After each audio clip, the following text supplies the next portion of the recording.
बिस्मिल्लाहिर्रहमानिर्रहीम। अस्सलाम वालेकुम नाज़रीन। आज की इस क्लास के अंदर हम सीखेंगे कि हम किस तरह से मोबाइल ऐप के वर्ड के अंदर जो है वो हम टेबल वगैरह लगा सकते हैं।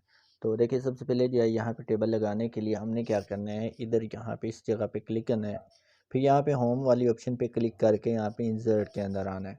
तो इंसर्ट पे क्लिक करेंगे तो ये देखिए थर्ड नंबर पे आपको टेबल की ऑप्शन नज़र आ रही है। आप इसके ऊपर क्लिक करेंगे तो स्क्रीन के ऊपर आपको 3 कॉलम्स एंड 3 रोज वाला टेबल जो है यहाँ पे मिल जाता है। अब यहाँ पे टेबल की बात करें तो यहाँ पे टेबल के साइज़ को छोटा या बड़ा करने के लिए हमें जो है प्रिंट लेआउट के अंदर जाना पड़ता है। तो प्रिंट लेआउट के अंदर जाने के लिए हमें इस जगह पे क्लिक करना पड़ता है। जैसे कि मैंने पिछली क्लास के अंदर बताया था कि हमारे पास यहाँ पे दो लेआउट होते हैं, एक प्रिंट लेआउट होता है और एक यहाँ पे मोबाइल लेआउट होता है। तो हमें यहाँ से टेबल लगा के इस तरह से इसके साइज़ को एडजस्ट करने के लिए कि हमारे पेज के ऊपर कितना टेबल आएगा, हमें यहाँ पे प्रिंट लेआउट के अंदर आना पड़ता है। अब यहाँ पे देखिए हमारे पेज के ऊपर फुल जो है ये 3-3 कॉलम आ रहे हैं। अच्छा, अब इसको अगर मैं ज़ूम करूँ इस तरह दोनों फिंगर के साथ, तो टेबल के अंदर जब आप क्लिक करेंगे ऊपर आपको एक देखिए पट्टी सी नज़र आ रही है। अगर हम इनके ऊपर क्लिक करेंगे तो क्या होगा, हमारे पास वो कॉलम सेलेक्ट हो जाता है।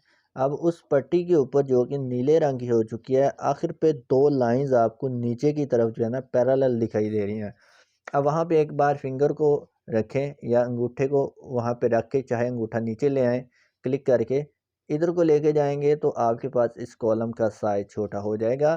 अगर आपको इस कॉलम का साइज़ बड़ा करना है, फिर से वहाँ पे 2 लाइन्स पे फिंगर रख के चाहे नीचे को ड्रैग कर लें फिंगर को, लेकिन आपने क्लिक करके ही रखना है, ठीक है? उठा के नीचे नहीं लेके आनी। अब हम इधर को लेके आएँगे, ये देखें हमारे पास यहाँ पे ये देखिए एक लाइन भी आपको ऊपर से नीचे की तरफ दिखाई दे रही है, ये लाइन जाएगी, वहाँ तक आपके कॉलम का साइज़ बन रहा होगा। अब यहाँ पे अगर मैं फिंगर को उठा लूँ स्क्रीन से तो ये देखें मेरे पास इतना कॉलम का साइज़ हो जाता है। ठीक है जी। अब फ़र्ज़ करें हमें यहाँ पे इनके अंदर और कॉलम की ज़रूरत है। अभी यहाँ पे 3 कॉलम्स हैं, मुझे यहाँ पे 5 कॉलम चाहिए। तो 3 के अंदर हमने और कॉलम ऐड करने हैं, तो हम किसी भी सेल के अंदर क्लिक करेंगे तो यहाँ पे देखें नीचे आपको ये कॉलम ऐड करने की ऑप्शन और ये रो ऐड करने की ऑप्शन नज़र आ रही है। तो हमने यहाँ पे क्लिक करना है ताकि एक कॉलम और ऐड हो जाए। तो ये 4 कॉलम हो गए। एक बार फिर इधर क्लिक करेंगे तो ये हमारे पास 5 कॉलम हो गए। अब हमने क्या करना है, अब यहाँ पे पहले कॉलम के अंदर मैंने लिखना है सीरियल नंबर, दूसरे के अंदर लिखना है नेम, तीसरे के अंदर फादर नेम, सिग्नेचर और मार्क। तो लिखने के लिए हम हमेशा से यहाँ मोबाइल लेआउट का इस्तेमाल करेंगे ताकि इजीली हमें यहाँ पे ये टेबल जो है फिट होके नज़र आ जाए। तो इस यहाँ पे हम लिख देते हैं सीरियल नंबर, नेक्स्ट सेल पे हम लिख लेते हैं नेम। अच्छा, यहाँ पे हम लिख देते हैं फादर नेम। नेक्स्ट सेल पे हम क्लिक करेंगे, यहाँ पे सिग्नेचर। ठीक है, आगे वाले सेल पे हम लिखेंगे मार्क्स। तो यहाँ पे देखिए मैंने लिखा है, तो ये नीचे की तरफ रैप हो रहे हैं, कोई इशू नहीं है, ये मोबाइल लेआउट के अंदर है इसलिए रैप हो रहे हैं। जब हम इस पर क्लिक करेंगे तो ये आपको इस तरह से नज़र आएंगे। तो अब हमें सीरियल नंबर वाला कॉलम जो है उसका साइज़ कम करना है, तो यहाँ पे लाइन पे क्लिक करेंगे और यहाँ से हम इसका साइज़ जितना रखना चाहते हैं उतना कर लेंगे। अब नेम वाला और फादर नेम वाला सेल जो है ना, मैं चाहता हूँ कि दोनों का साइज़ एक साथ बराबर होना चाहिए। ठीक है, तो उसके लिए मैं सबसे पहले यहाँ पे ये मार्क्स वाला है, इसका कॉलम साइज छोटा करूँगा। तो यहाँ पे क्लिक करके हम इसका साइज छोटा कर देते हैं। बस छोटा करने के बाद आपने क्या करना है, यहाँ से इसको इस तरफ को ले जाना है, यानी कि इस जगह से पकड़ के या फिर यहाँ से अंडू करें और अंडू करके इसके साइज़ को आप जो है इधर को लेके आएंगे तो मार्क्स वाला खुद ब खुद ही छोटा हो जाएगा। यानी कि मार्क्स वाले को हमें छोटा करने की ज़रूरत नहीं है, बल्कि सिग्नेचर वाले को इधर ले आएंगे और फिर यहाँ पे फादर नेम वाले को थोड़ा सा इधर ले आएंगे। ठीक है, अब यहाँ पे देखिए नेम और फादर नेम वाला जो कॉलम है ना, इन दोनों का साइज जो है एक जैसा नहीं है। तो इसके लिए क्या करेंगे, हम यहाँ पे इन दोनों कॉलम्स को सिलेक्ट करेंगे। सिलेक्ट करने के बाद फिर हम डिस्ट्रीब्यूट करेंगे यहाँ पे।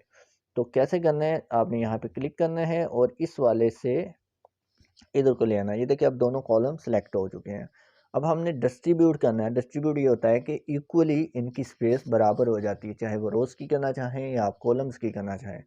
तो डिस्ट्रीब्यूट करने के लिए आपने यहाँ पे एरो पे क्लिक करना है फिर स्क्रीन को थोड़ा सा यहाँ से यानी कि ये जो लिस्ट नज़र आ रही है इसको ऊपर करना है, और यहाँ पे ऊपर करने के बाद ये देखिए यहाँ पे लास्ट पे यानी कि जो सेकंड लास्ट ऑप्शन है डिस्ट्रीब्यूट, इस पर क्लिक करना है।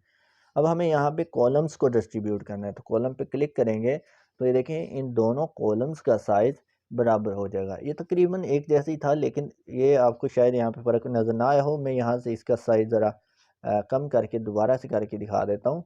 ये देखें यहाँ से मैं इसको सेलेक्ट करता हूँ और इससे मैं इधर को ले आता हूँ, इधर क्लिक किया और यहाँ से मैंने इसको ले जाना है थोड़ा सा इधर, ठीक है। बस करें ये मेरे पास इधर है, ये देखें तो ये नेम वाले सेल का साइज़ मेरे पास छोटा है। अभी मैंने इसको डिस्ट्रीब्यूट नहीं किया, मैं दोबारा से कर लेता हूँ। सॉरी यार, ये मेरा टच जो है ना वो मोबाइल का थोड़ा सा इशू कर रहा है। ये ले जी, यहाँ पे क्लिक किया, थोड़ा सा ऊपर आए, डिस्ट्रीब्यूट कॉलम पे क्लिक किया, तो ये देखिए इसने इक्वली दोनों की स्पेस जो है ना वो बराबर कर दिया है, ठीक है। तो इस तरह से हम इक्वली स्पेस जो है ना वो बराबर कर सकते हैं। अब हमें यहाँ पे नीचे मज़ीद रोज़ चाहिए। रोज़ के लिए आपने किसी भी रो पे क्लिक करना है और यहाँ पे क्लिक करना है, ये देखिए आपके पास रोज़ बनती जाएंगी। अच्छा, अगर आपको यहाँ पे किसी रो के अंदर जो है साइज़ को छोटा बड़ा करना है, जैसे कि ये ऊपर वाली जो हमारी हेडिंग रो है सीरियल नेम और फादर नेम और इसी तरह यहाँ पे सिग्नेचर और मार्क्स वाली है, इसका साइज़ मुझे थोड़ा सा बड़ा करके इसके अंदर कलर फिल करना है। तो इसके लिए क्या करेंगे, हम इस रो के अंदर क्लिक करेंगे। क्लिक करने के बाद ये साइड पे जो वाइट कलर है इधर क्लिक करेंगे। सेम उसी तरह हम इसको थोड़ा सा जूम कर लेंगे ताकि यहाँ पे थोड़ा सा हमें बड़ा सा नज़र आए। इन दो लाइंस पे क्लिक करेंगे और क्लिक करके हम नीचे की तरफ लेके आएंगे। ये देखिए इसका साइज़ बड़ा हो जाएगा। अगर हम मज़ीद नीचे की तरफ लेके आएंगे मज़ीद बड़ा हो जाएगा। अच्छा, अब ये सेल्स का साइज़ तो बड़ा हो चुका है, बट हमारा टेक्स्ट जो है देखें सेल्स के सेंटर में नहीं आया। तो हमें टेक्स्ट भी सेल के सेंटर में करना है। तो टेक्स्ट को सेल्स के सेंटर में करने के लिए आपने टेक्स्ट को सिलेक्ट करना है या पूरी रो को सिलेक्ट कर लें, ठीक है। जितने सेल्स के आपने अलाइनमेंट करनी है यानी कि उनको सेंटर में करना है, तो आपने उनको सेलेक्ट करना है। सेलेक्ट करने के बाद फिर से इधर आना है। फिर आने के बाद यहाँ पे देखिए नीचे आपके पास ऑप्शन आएगी अलाइनमेंट्स की, इसके ऊपर आपने क्लिक करना है। क्लिक करने के बाद ये सेंटर वाली लाइन करनी है, तो इन दोनों सेंटर्स पे हम क्लिक कर देंगे। तो ये देखिए अब हमारा टेक्स्ट जो है लाइंस जो सेल्स हैं उनके बिल्कुल सेंटर में आ जाएगा, ठीक है। तो नेम के बाद मैंने ये स्पेस दी हुई है, मैं ये स्पेस ज़रा थोड़ी सी कम कर लूँ तब तक ताकि परफेक्ट रहे हमारा काम।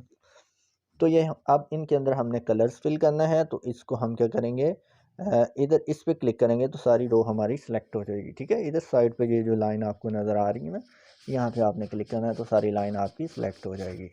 तो अब हमने इसमें कलर करना है, तो यहाँ पे वापस आएंगे और यहाँ पे आने के बाद तो यहीं पे टेबल के अंदर शेडिंग वाली ऑप्शन पे क्लिक करना है, और क्लिक करने के बाद आपने जिस तरह का भी कलर फिल करना है उसके ऊपर क्लिक कर देना है। तो लेट्स सपोज मैं यहाँ पे रेड कलर करना चाहता हूँ, रेड पे क्लिक कर दूंगा, ठीक है। फ़ॉन्ट का कलर मुझे वाइट करना है, तो यहाँ से हम होम वाली ऑप्शन में आएंगे और आने के बाद ये फ़ॉन्ट कलर पे क्लिक करेंगे और यहाँ से इसका कलर कर देंगे वाइट, और सॉरी यहाँ से आके वाइट पे क्लिक कर देंगे। पहले हमें रो को सिलेक्ट करना पड़ेगा, फिर यहाँ से आके वाइट पे क्लिक कर देंगे, ठीक है। ये हो गया जी कलर। साइज़ भी थोड़ा सा मैं बड़ा कर देता हूँ और स्टाइल भी यहाँ से मैं थोड़ा सा चेंज कर देता हूँ। तो ये देखें जी हमारे पास टेबल भी लग गया है और उसके अंदर जो है साइज़ वगैरह भी सेट हो चुका है, ठीक है जी। तो ये है जी हमारे पास टेबल लगाने का तरीका, यानी कि सिंपल टेबल लगाना हो उसका तरीका।